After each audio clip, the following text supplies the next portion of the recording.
This is Bernard Madoff, an American financier, one of the founders of the Nasdaq Stock Exchange, a man once considered an icon of Wall Street and the entire financial world. But he was also a brilliant con artist who created the largest Ponzi scheme in history and defrauded around 3 million people of a staggering $65 billion.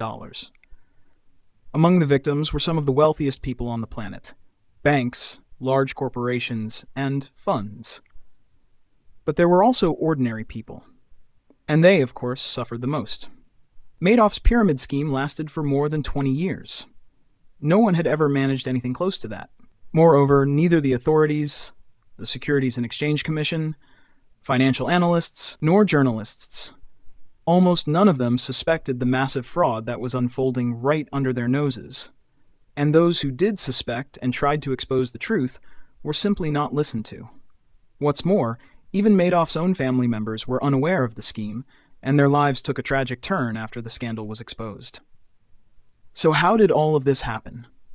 How did one man manage to pull off the largest scam of the century and hide the truth for so long? Let's delve into it in this video.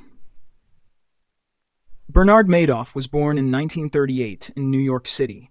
He was the middle child in a family where his father worked as a plumber and his mother was a homemaker. The family was deeply in debt, and the future businessman's father spent his entire life trying to escape poverty, including dabbling in stock market trading. Money was critically scarce, so from a young age, Bernie had to take on various jobs to help support his family.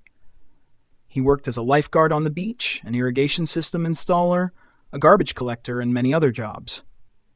During one of these jobs, he met a young woman named Ruth Alpern, and soon they got married. This turned out to be a pivotal event that changed his life. The couple stayed together and remained married until 2009, when Madoff was sent to prison. Ruth came from a well-to-do family. Her father, Saul Alpern, was a successful financier, and it was thanks to his support that Bernie was able to establish his investment firm, Madoff Investment Securities, in 1960. The company grew quickly, but still couldn't compete with larger rivals. Madoff was determined to change that. Finally, in 1970, he came up with a brilliant idea. He decided to abandon paper documentation and began conducting trades in an electronic format, something that had never been done before on the stock market. This decision was revolutionary. It began to be implemented everywhere, including on the Nasdaq exchange, where Bernard would later become the chairman of the board. Thanks to these innovations, Madoff Investment Securities reached a new level, and Bernie himself gained tremendous influence in the stock market, earning an unshakable reputation among investors. It is worth noting that for a long time, Madoff faithfully fulfilled his obligations to clients and genuinely managed their finances. Everything changed on October 19, 1987, when the U.S. stock market crashed by a staggering 22% in a single day, more than during the Great Depression. This event, known as Black Monday, caused Madoff's clients to lose around $1 billion. One can only speculate about the thoughts that crossed his mind at the time, but it seems that this was when Bernie decided to sacrifice his reputation in order to maintain the appearance of success. To cover his losses and attract new clients, he began engaging in illegal activities through a Ponzi scheme. Madoff learned from his predecessor's mistakes and offered his clients more modest terms, just 10 to 15% profit over a longer period. Nevertheless, even these terms were far more attractive than those offered by his competitors.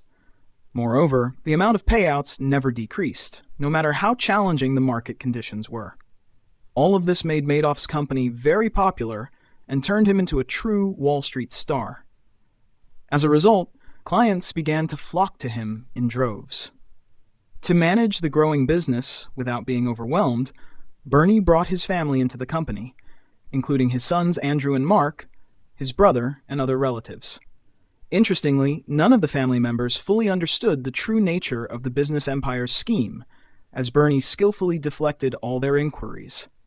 The company, Madoff Investment Securities, like its owner, enjoyed enormous prestige and was considered the embodiment of reliability and stability. People trusted the financier and handed over their money without hesitation.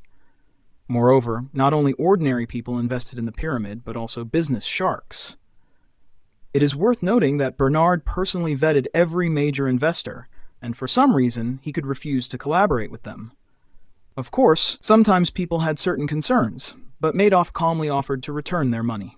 This psychological tactic worked perfectly in almost all cases, and people continued to invest their funds. What further attracted investors were the famous names among the clients: the head of L'Oreal, actor John Malkovich, TV host Larry King, and many others. In addition to this, Bernie Madoff boosted his public image with generous donations to charitable causes. He sponsored educational institutions, theaters, museums, and also funded scientific research aimed at finding cures for cancer and diabetes. As a result, Madoff's pyramids successfully operated for many years and almost did not arouse suspicion. The fund invested clients' money in low-risk industries such as real estate and the oil industry, and all the excess profits were spent by the businessman at his discretion on travel, luxury items, cars, planes, and other things. Despite the fact that the company did not provide investors with online access to their personal accounts, Madoff consistently paid out dividends to all investors, regardless of the economic situation in the country, and all transaction information was sent to them via email. As a result, the pyramid continued to exist for more than 20 years. Everything changed in 2008, when the most severe financial crisis since the Great Depression struck. This crisis delivered a fatal blow to Madoff's company. Large funds, fearing the consequences of the crisis, began to withdraw their money en masse, and there were no new investors coming in, leaving no source of profit. Not knowing how to fix the situation, Madoff gathered his entire family and confessed that their entire company was one big lie. He told them he would take care of everything within a week to protect the family, and then turn himself in to the authorities. However, his sons, fearing that they might become accomplices, reported their father to the authorities without waiting for the delay. The largest scam in history collapsed. In December 2008, Bernard Madoff was arrested. He did not attempt to flee or defend himself, and in March 2009, he pled guilty to all charges in court. At the end of June of that year, the court sentenced Bernard Madoff to 150 years in prison. During the investigation, it was discovered that approximately $65 billion was missing from client accounts. Interestingly, even in prison, Madoff continued his fraudulent schemes. For instance, at one point, he bought up all the chocolate bars sold in the prison commissary and then began selling them at a markup to other inmates. In prison, Madoff was respected, and for some, he was even a hero, as no one before him had managed to deceive the wealthy elite in the U.S. government for so many years. So while serving his sentence, Bernie felt relatively comfortable. It was in prison that he finally could breathe easy and relax. He no longer feared making a misstep or flinching every time, dreading that his deception would be uncovered. Moreover, Bernie had no regrets about his actions because, as he claimed, he never forced anyone to invest in his fund, and in fact, he often discouraged people or offered to return their money. The only thing that weighed on Bernard was his family, towards whom he felt a deep sense of guilt. He was devastated when he learned that it was his sons who turned him in to the authorities, not giving him the few extra days he needed to wrap up his affairs. While Bernard was under investigation, his sons even refused to post bail for him. After Madoff was imprisoned, only his wife Ruth visited him, but soon his sons gave her an ultimatum. Either she continued to see and communicate with their father, or she stayed in touch with them and her grandchildren. Ruth chose the latter. But these were minor issues compared to the tragic events that followed. 2 years after Madoff's arrest, his eldest son, Mark, unable to withstand public pressure and the looming threat of potential fraud charges, was found hanged in his apartment. His younger son, Andrew, died of lymphoma in 2014. As for Madoff himself, he passed away in prison from natural causes in 2021 at the age of 82. In any case, Bernie Madoff became a true legend and gained worldwide notoriety. Despite his infamous reputation, he will be remembered in history as a financial genius who orchestrated the largest fraud in history. What do you think about this? Share your thoughts in the comments.